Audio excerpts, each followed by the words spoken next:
Dan,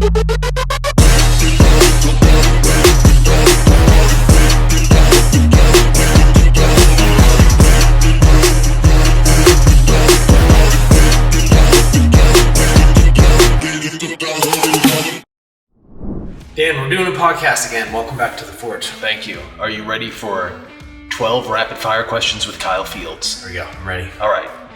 Top 2 benefits of fasting. The spiritual element and the discipline and willpower you develop. Most important strength quality for general population people. Strength. Can you gain muscle and lose fat at the same time? Yes. How? You do it, you time out the food that you eat, and you go long periods without eating all at once. So you train really hard all at once and feed yourself massive amounts of protein, carbs, low in fat right after you work out, and then go a long period without eating. Do you believe in direct arm training? Yes, but only for the experienced lifter. Favorite bodybuilding exercise? Lat raise. Biggest limiting belief most people have when it comes to their fitness? That they can't be in an exceptional shape. Most important, sprinting or squatting? Squatting.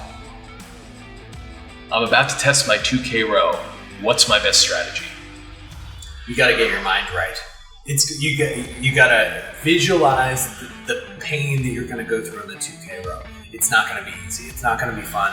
It's not impossible. Most people just cannot tolerate or handle the discomfort for that period of time. So you just have to go into it knowing what to expect so that when it kicks you in the gut, you don't freak out and give up. You gotta just breathe through it, accept it, and just know that you are going to be living in hell for 5 minutes. Okay. Create a template for a meal plan in 5 sentences. Eat the same thing every day. No sugar and no processed foods. 2. Animal meats as your primary calorie source. Oatmeal, rice, sprouts. Embrace the hunger. Best movie training montage of all time? Rocky 4. That is correct. Favorite pre-workout supplement? NO Explode. Whatever newest one that they have. Whatever the new fruit punch version is. Okay, last one. Best nutritional strategy to add muscle? The consistently getting the proper amount of protein. So like not too much, not too little, but about 300 to 400 calories over your equilibrium, and right about your goal lean muscle mass in grams in protein per day. Boom, done. Nailed it. Okay, now I want to know about this week's blog. First, what's the name? So the blog that just dropped today is called What James Brown Taught Me About the Message.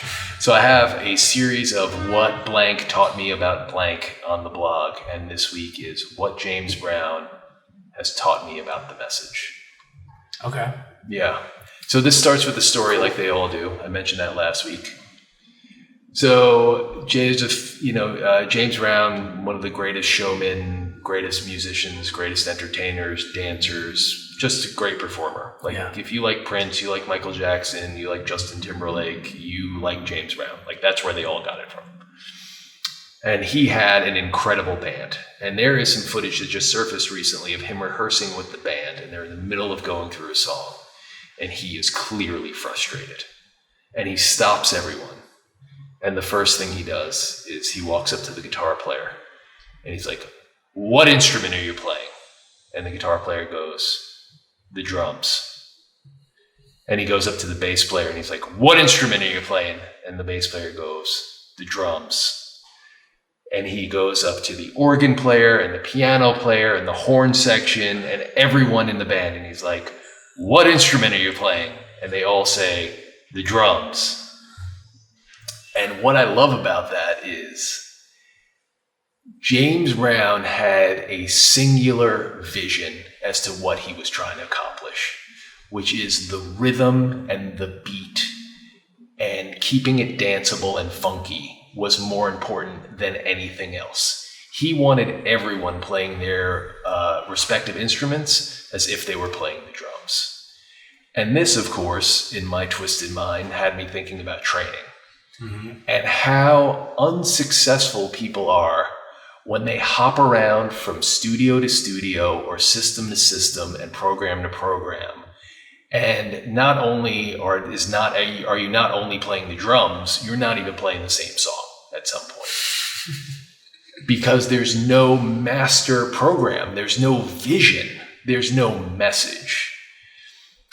And I think that is like a key thing that like there's great value in learning different things and experiencing different things and seeing other perspectives that I wholeheartedly believe should be part of your vision. But if you are trying to achieve a goal, you need a master plan and a big vision that is driving you towards that one thing.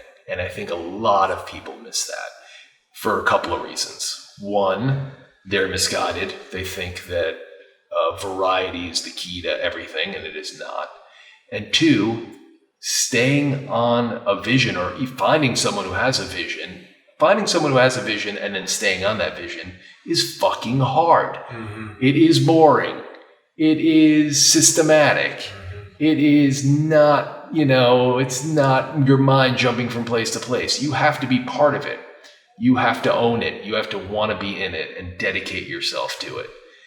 But that is where successful training comes from.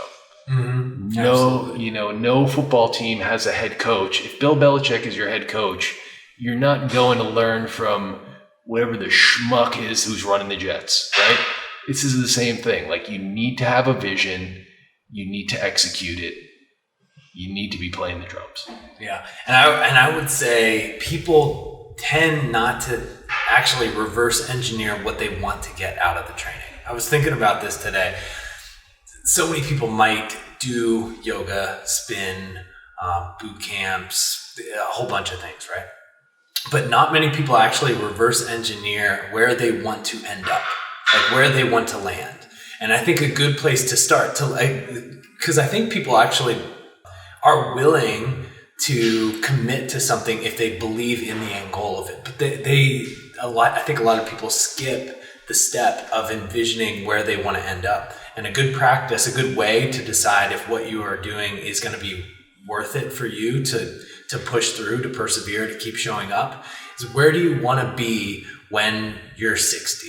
What do you want to be able to do? What do you want your life to be like? Do you want to be able to jump up on a box? Do you want to be able to get up off the ground? Or do you want to be really good at stretching?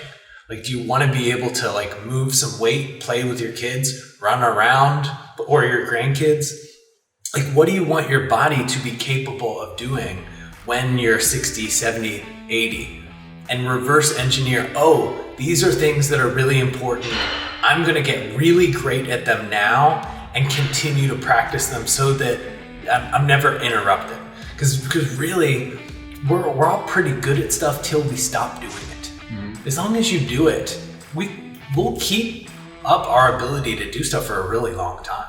As long as you keep your practice. And you will become what you practice. If you just practice riding a bike, you will be able to ride a bike. You'll probably be able to ride a bike for a long time. But if you don't jump, you will lose your ability to jump.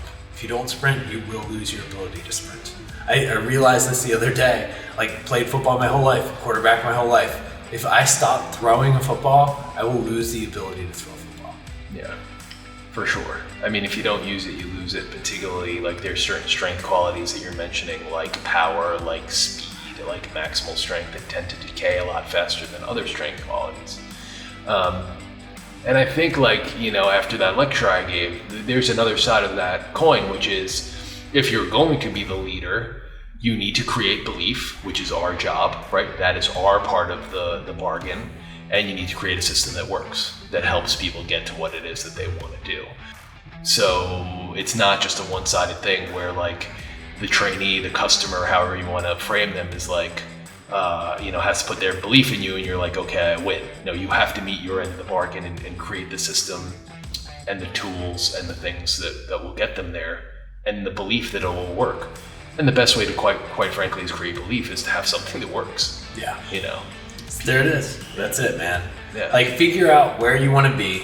Find the people and the tribe of people that you believe in and a system that you believe in, and take action, commit to it, stay with it. Do it no matter what. Do it on the days you don't want to.